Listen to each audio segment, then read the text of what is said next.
On the different topics, since we already discussed some of the flaws in network perimeter devices, one topic is the use of 0 days and 1 days and n days, right? Like vulnerabilities that are being exploited before they're patched, right after they're patched on the first day, or a few days after they are being disclosed by the vendor or publicly by researchers and so on.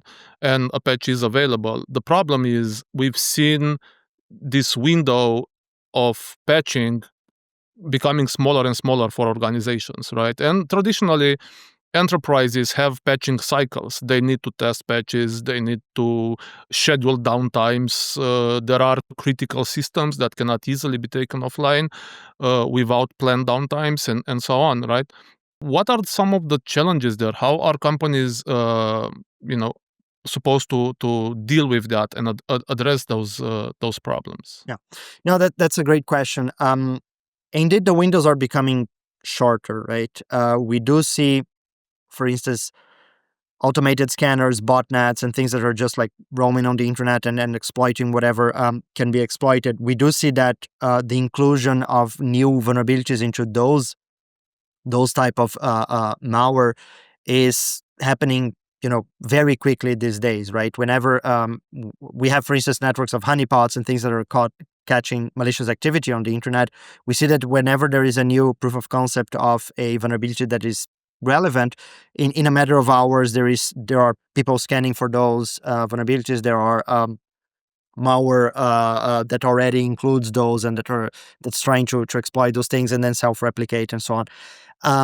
I do think that a lot of what organizations can do is what we discussed previously with hardening devices as much as possible, making sure that you have the right level of visibility into those. First of all, understanding what are all the devices that need to be patched, that need to be upgraded, and so on, right? So, again, if we have 1,000 routers, 1,000 VPN appliances, and other edge devices on the network, but you only know about 900 of those because you don't have the centralized management to know where those devices are, you'll possibly not patch all the other 100, right? So the main thing is starting with the visibility, knowing what those devices are in your network, what software versions they're running, and so on. So you can always have automatically, continuously an asset inventory that kind of tells you, there is a new patch available.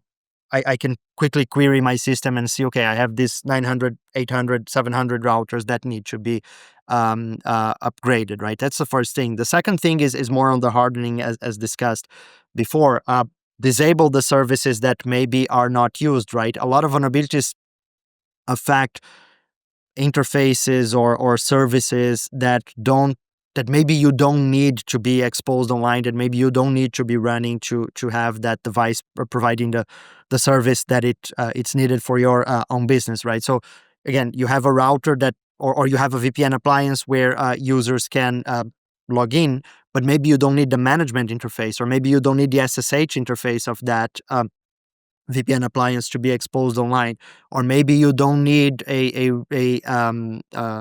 access point or a router with UPnP services or whatever other service it might have that is enabled, right? So hardening the devices from understanding how you can change whatever the device already provides to prevent attacks, right?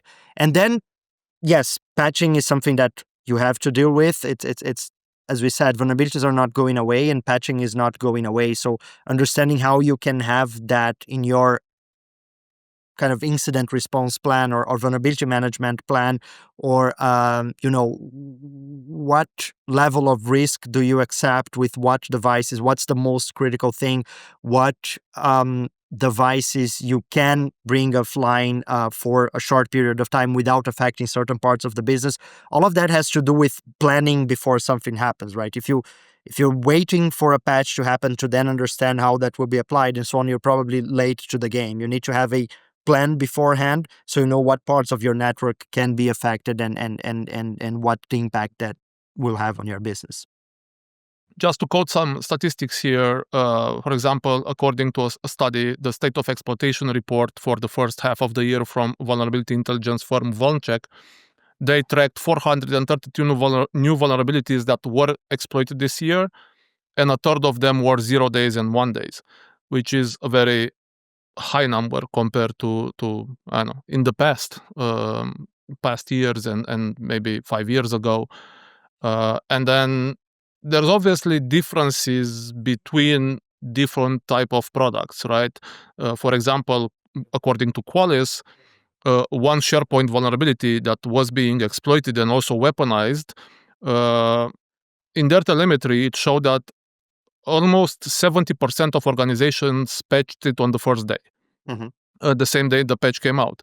Whereas in the case of devices like VPN appliances and other perimeter devices, the time of weaponization they found by attackers is around 3 days, but the median remediation time across organization is 15 days, which creates a 12-day window of exposure where organizations could be targeted and compromised, right? So I think these types of devices need separate measures of how do you handle like these different devices.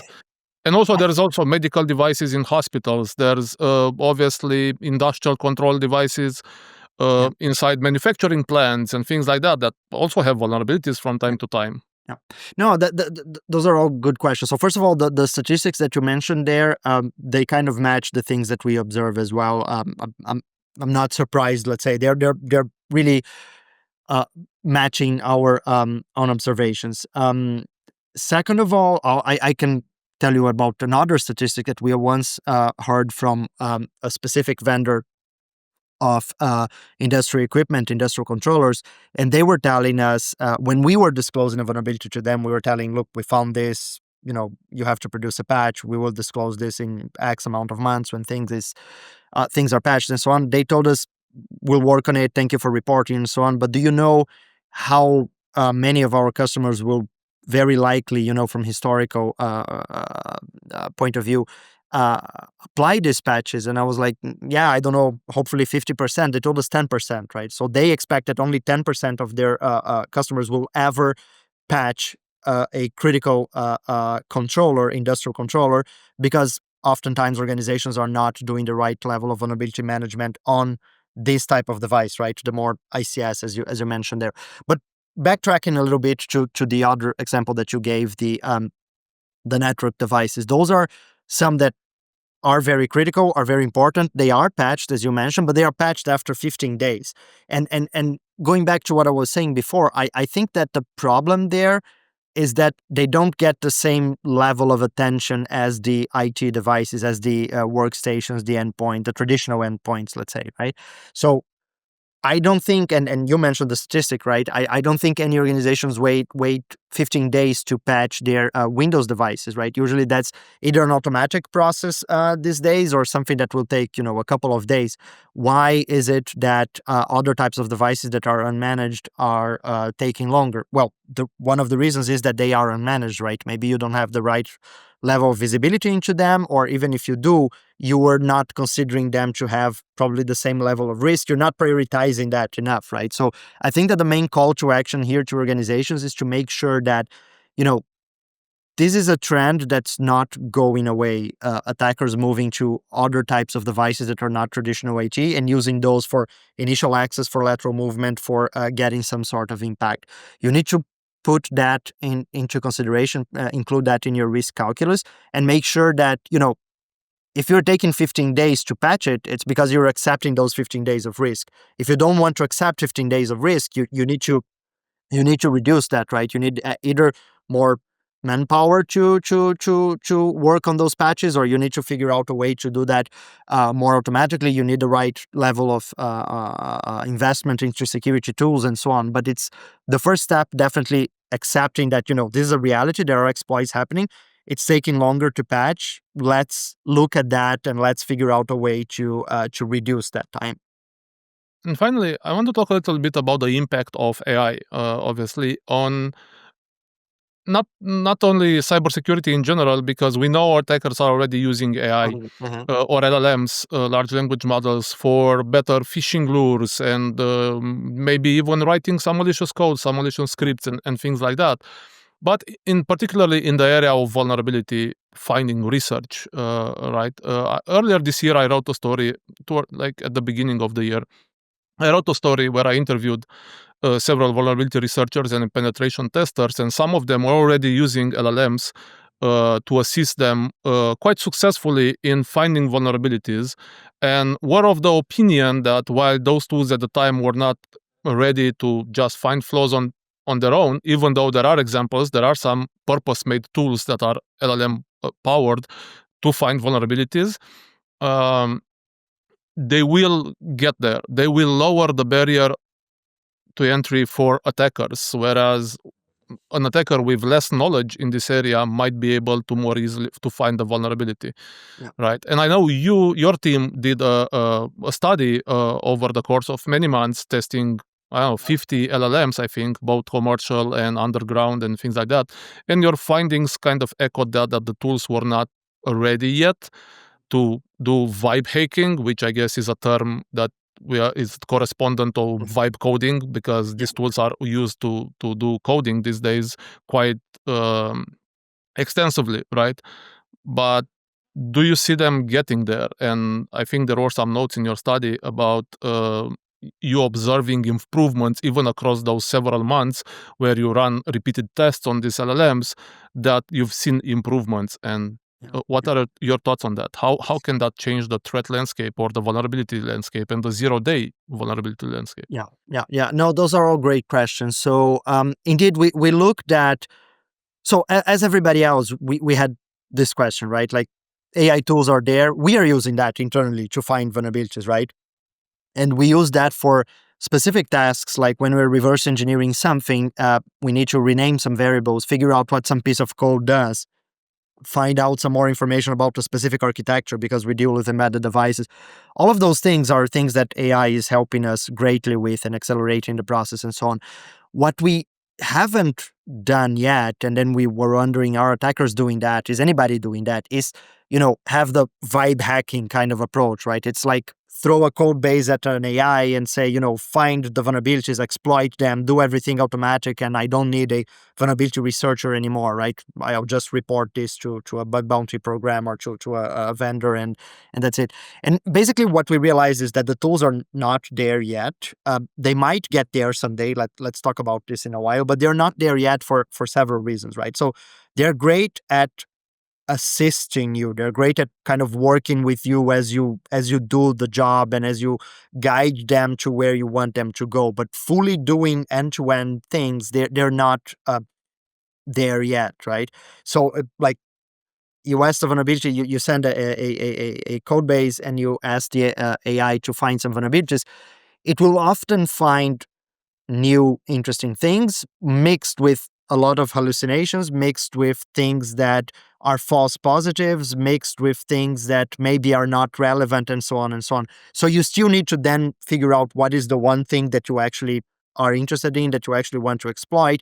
You need to create a proof of concept, and then you can guide the AI into that and so on. But all of that kind of end-to-end process it's not something like you write a prompt, give me an exploit for this code base, and a CVE comes out of that, right? So that was kind of the main message of our study. And another thing is, you need to know how to use the tools. You need to know how to query it. You need to be able to identify what is a hallucination, what is a false positive, what is a way, the tool might be going in a wrong direction. You need to redirect it and so on. So it's not something that somebody with zero experience in vulnerability research or hacking will be able to use out of the box and get the best results, right? That's kind of what we observed, and we tested commercial models, we tested underground models, we tested others. We did realize, for instance, that those underground models, those jailbroken worm GPT and whatever fancy names they have for malicious tools, didn't necessarily perform better than the commercial tools out there. It's still about the commercial models having the more research, the more investment put into them and making them better, right? So one message we wanted to give is that people don't need to be scared, let's say, of the underground models yet. Now going to the part of, are they evolving? What do we expect for the future? Yes, we did see that in the 3 months that we did, around 3 months that we did that study, things that at the beginning for some models were like, I can't do that, or were a complete hallucination, or they became better and better as better reasoning tools were added to the LLMs, newer models became available, and so on. And we kind of stopped at the point where, and we probably need to do a follow-up study, but we kind of stopped at the point where agentic AI was becoming a thing, right? Like agents, AI models talking to agents and being able to do some more things autonomously. And we did mention in the study that that would potentially help with exploit development, for instance, where you have to test the code, you have to get some information about the system that you are trying to exploit, like memory locations and things like that, and then feed it back to the AI and so on. So we did see improvements in reasoning capabilities. We did see improvements in finding vulnerabilities. And we did see that, with the rise of agentic AI, things could improve. I don't think we are yet at the level of having, vibe hacking, as we said, having things fully autonomously found and exploited and so on. And I don't think, to be honest, that we will reach that point of complete automation anytime soon, right? Just like we don't have complete automation for finding the vulnerabilities for the security guys we were talking about before, right? Like how to find the vulnerabilities and patch them before attackers find them. I don't think we'll reach that full automation anytime soon, but it's certainly a kind of tool that is helping both defenders and attackers to speed up their job, right? And that may be behind the increased number of 0 days that we're seeing these days. That may be behind the increase in vulnerability exploitation that we are seeing overall. Right, because and that's a good point, that these are dual use tools. So if they lower the time required for an attacker to find a vulnerability, and even their level of knowledge to some extent, right? Because they could, the AI, the LLM could point them in the right direction that maybe it would have taken them hours or days to figure it out on their own, right? Searching resources online and things like that, doing some reverse engineering, and the AI, makes it easier for them and faster. It will increase the number of vulnerabilities being discovered, because it now takes less time to discover a vulnerability potentially. But on the other hand, this also applies to security teams, right? I mean, security teams can also use AI-powered tools and scanners and things like that to internally find vulnerabilities. And I'm talking about security teams from the product developers and so on, who can find vulnerabilities internally and patch them faster before they're being found by attackers, if they make the choice to use those tools, right? And make those investments. Otherwise, if they're not integrating those into their secure development life cycles and CI/CD pipelines and things like that, then they might fall behind, right? And face a larger number of vulnerabilities being found in the wild and being used against their products or in their products. On another note, finding a vulnerability and exploiting a vulnerability are very two different things, right? They are different skill sets. It's one thing to find some function that's potentially vulnerable and could lead to a vulnerability. Another thing to write a reliable exploit for it that requires bypassing OS security protections like SLR and memory regions and gadgets and things like that, right? There's a higher level of knowledge that you need to have to be an exploit writer. Yeah. And what you found is that on exploit writing, at least, the LLMs are far from performing very well, whereas they might find some vulnerabilities in some code bases. And the people I interviewed actually, told me that they did find vulnerabilities with AI tools without much interaction. They just pointed at a project on GitHub that had many stars and boom, some 0-day vulnerability, and they just reported it, right? But writing an exploit might be a different thing, right? Yeah. No, yeah. All the points that you mentioned make a lot of sense. So on the first thing, yes, why we did the study partly was to say also that people don't need to be afraid necessarily of AI in the sense that it's dual use. So if it will increase the opportunities for attackers, it will also increase the opportunities for defenders. It's about how you're using that. On the second hand, yes, about vulnerability research and exploit development. Vulnerability research, finding the vulnerabilities, is definitely easier than writing the exploits. It's something that the AI is more capable of doing. That our results showed that. In the one caveat there, though, is that it's easy to find code problems, let's say, right? It's a bit harder to find those that actually become vulnerabilities that can be exploited. It's then harder to write the actual exploit. So it's kind of like a funnel, right? So indeed, you write something, you throw a code base at the AI, it comes with potentially hundreds of findings.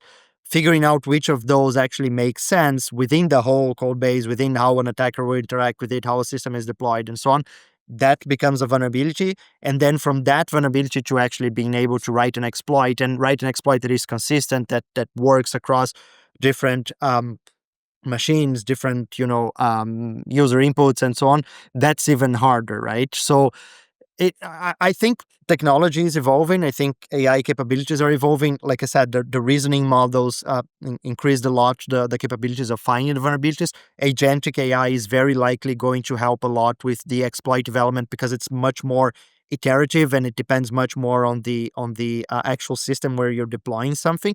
But I do still see a lot of need for a human actor to be guiding the AI to find something. Maybe we'll get to a point where, with agentic AI and reasoning and all that, you can find lots of issues, exploit lots of issues somewhat reliably, and so on, and then you can throw um, those into testing and exploiting things online and so on. But likely that would be so noisy, so messy, that I don't think that that's the way that attackers are going to be using that, right? I do think that still there is, from a software project to finding issues, to exploiting them, to putting that into a attack campaign, to exploiting somebody, getting some valuable information, deploying the malware, and so on. There is a need for a human attacker, right? The scenario where we will, have an AI exploiting everything that's available online and so on. I think we're far from that, and I'm not sure that will come.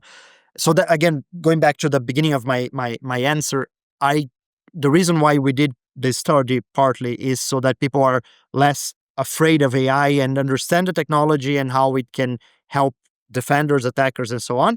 But they can have a more grounded picture of how things are going on, right? Where I don't think we're reaching this Skynet scenario where, everything is exploited and so on anytime soon, hopefully. Okay.